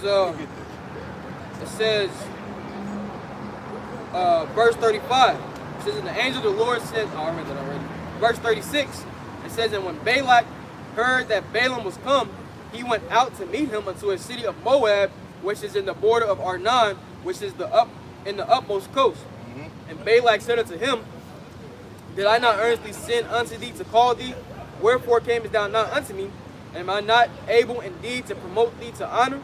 And Balaam said unto Balak, Lo, I am come unto thee.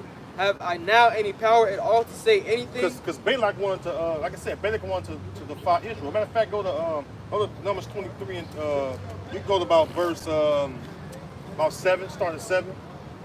Numbers 23 and 7. Because Balak wanted to defy Israel, man. You know, and they wanted to take down Israel. And the thing is, when our power was with us, these nations can't. You know, these nations can't take us down if our power was with us. But if our power is not with us because we sin against our power, then our power will allow these nations to come against us and overtake us. Goes in the book of Ruth as well. Come on. Read that out. Numbers 23 and 7. And he took up his parable and said, Balak, the king of Moab, hath brought me from Aram out of the mountains of the east, saying, Come, curse me Jacob, and come, defile Israel. How shall I curse whom the Most High hath not cursed? See? How should I curse whom the Most High haven't cursed? See, Jacob understand the Lord put these curses on us, and the Lord's going to be the one to take it off of us. When we're blessed, who's going to take away our blessing? No one. Exactly. Just like right now, we under the curses. Can nobody take these curses off us except he who put the curses upon us, man. Right. Scripture says,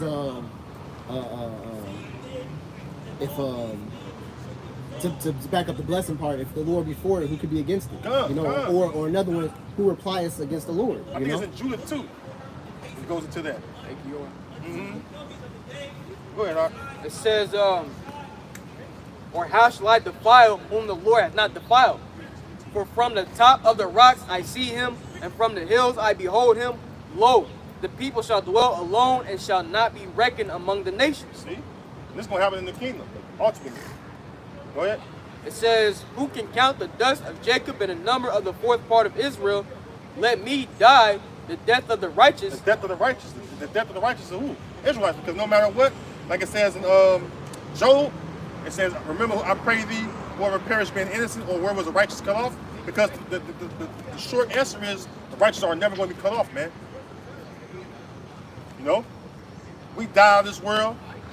We go to the spirit world before the Heavenly Father's throne. We complain to him. We come back, steal the righteous seed. So even the 2/3 that's going to die on this side, they're going to come back, all right, in the kingdom as Israelites. Yep. They're going to still be the righteous seed, man. That's why Balaam wanted to die like an Israelite, pretty much. You know. Go ahead.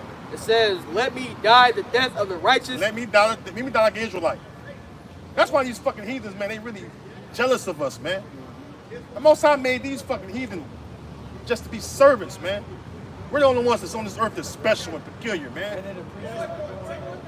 Yeah. Well, you know, Deuteronomy 7:6, man.